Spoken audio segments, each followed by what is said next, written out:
This is video 6 here on Sonic Academy. In this video, we're going to look at how I usually go about creating drum tracks for my trance songs, my best practices, things I always try to put in every single song, and a few tips and techniques to help really fill out the drum space in your trance track and make them really impactful. So let's dive right in.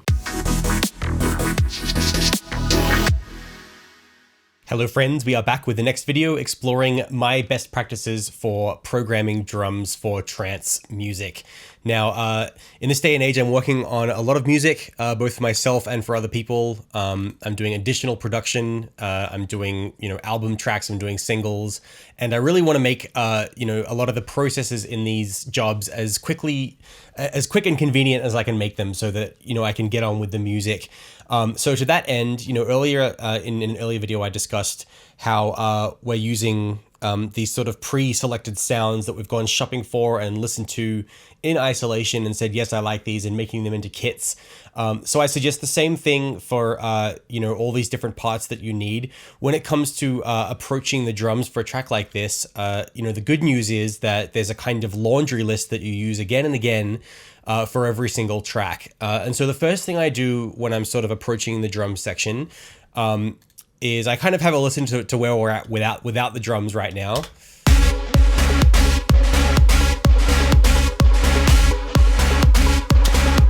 So, we've got a nice basis for the song. We've got this space above everything where the drums should go that's ready to go. So one of the things that I like to do is write out a bit of a to-do list with actual tracks. So I'm going to do that now. So I'm going to create some extra tracks here. I'll call this one snare, and then let's just, I'll just double these up as I go along. So I'm going to call this OHH, which in any Jaytech project means open hi-hat. And so these are the sounds that you use again and again and again. Closed hi-hat, so an open hi-hat has a bit of a longer sustain. A closed hi-hat is more staccato and short and succinct. And we're going to have a percussion layer, which I usually call perc. We're going to have a ride layer, and bear with me, my computer is struggling to create new tracks because we're up to 130 something tracks now, I think. We're going to have a crash cymbal.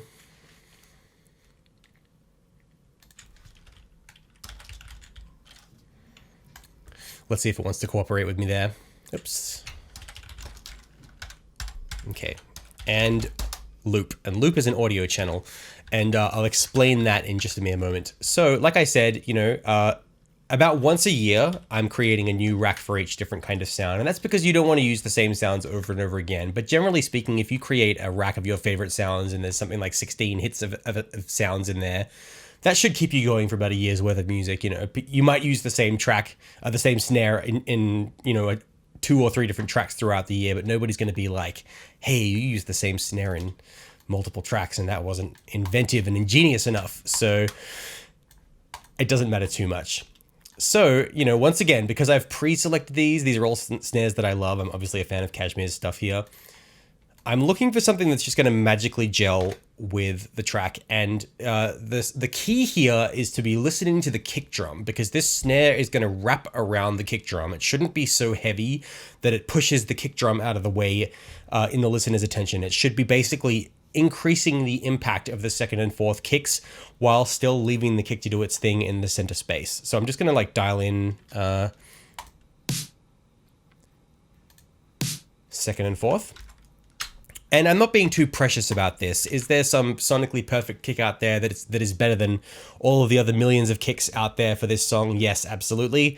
But most important is that you go like, ooh, that works with the song. That sounds nice. And it sort of hits in the right places where I want it to. So once again, I'll audition the track and I'll have a scroll through these and find one that works.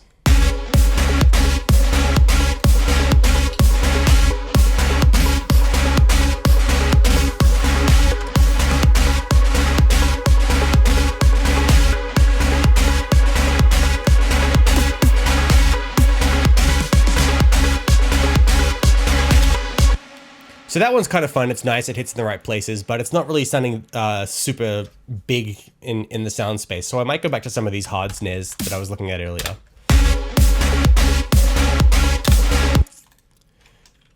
Now, just a quick frequency note.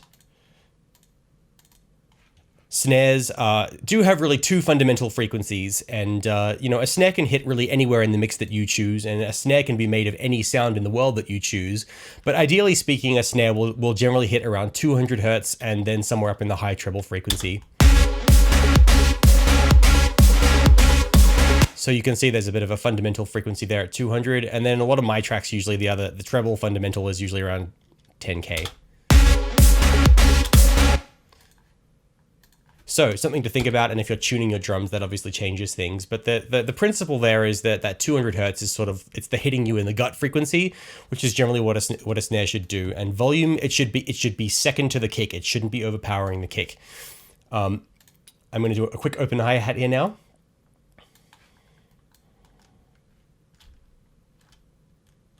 And generally my approach to processing drums is, okay, if I have to, I'll process something. If this sound is telling me that it demands to be processed to be in order to fit with the rest of the song, that's when I'll start pulling out the EQs and things like that. Some nice virtual riot hi-hats here. That sounds cool. I could probably find something a bit meatier for this song. It's okay to listen in isolation and then audition.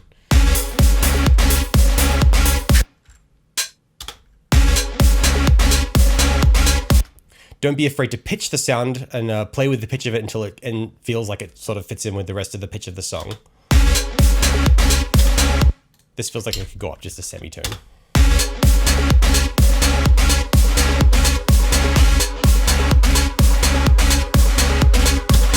In Ableton's drum rack sampler controls, you can play around with the transpose and the detune, which is sort of fine tuning it. And so that I'm just making this hit sort of sound like it's about a fifth above the tonic note there. I'm just going to copy that whole pattern to the closed hi-hat. Once again, I've gone shopping for my closed hi-hats here. I recommend Splice for this, but really any online sample, repository will do the trick. And a closed hi-hat is sort of filling out the space between the open hi-hats. The open hi-hat is almost always just on the offbeat, and my closed hi-hats are usually on every 16th note.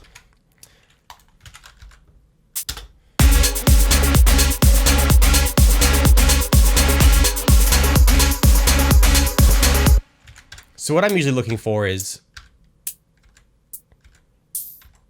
something really crispy, because a lot of tracks don't have that crispiness in the top end, and just adding this closed hi-hat will tick that box of treble clarity in the drums.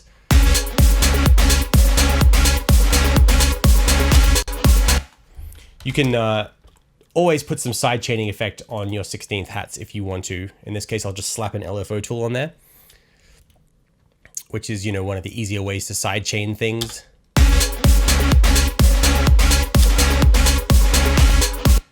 And notice that I'm just trying to put things in place in a way where I don't have to think too hard about processing it to fit into the song. I want it to fit as best it can without doing anything extra.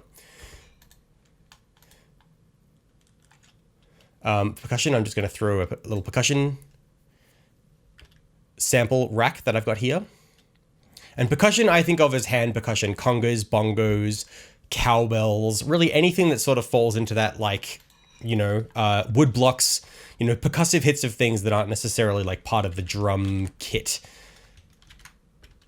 And they can be also made of any sound in the world that you want. You can use glitchy electro sounds if you want.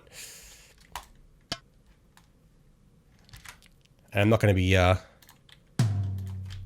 too pedantic about this. I'm just going to pick something and roll with it.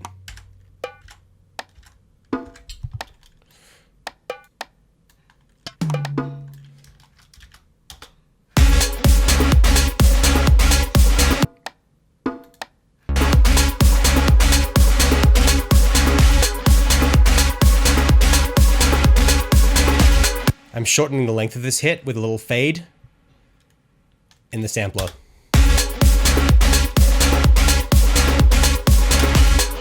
And so all of these can be brought in at different stages to help create a sense of development and everything sort of building as it goes along. I'll usually have a ride cymbal in here. Same thing, I'll just pick some of my favorite rides.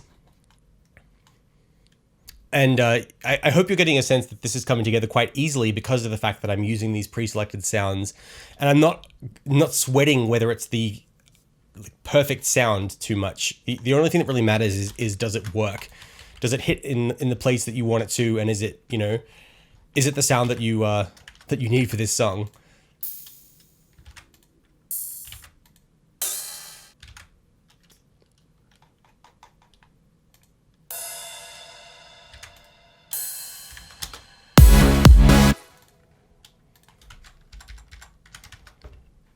Once again, I'm feeling that could be pitched up just a semitone.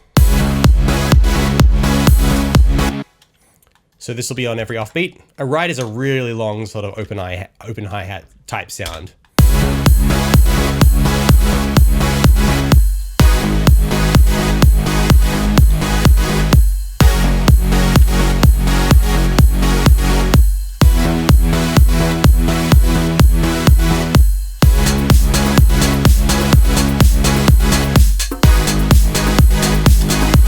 And I actually believe I had that percussion line reserved just for the rave sections because it got in the way of those chords and everything a little bit.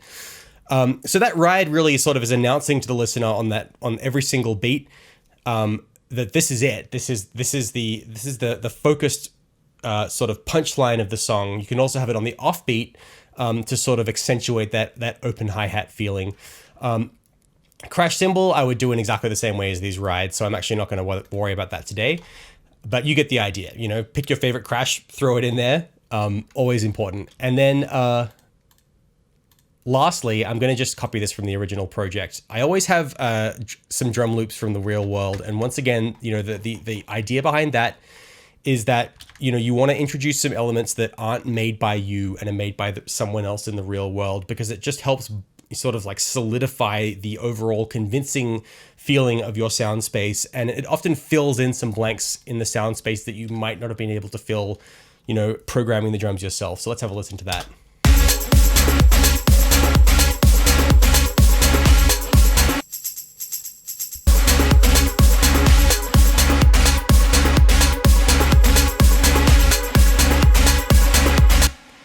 You'll get extra sort of benefit out of doing this if the drum loop that you choose is, from a reputable pack where they've produced it well and that they've produced it to sound right in the mix.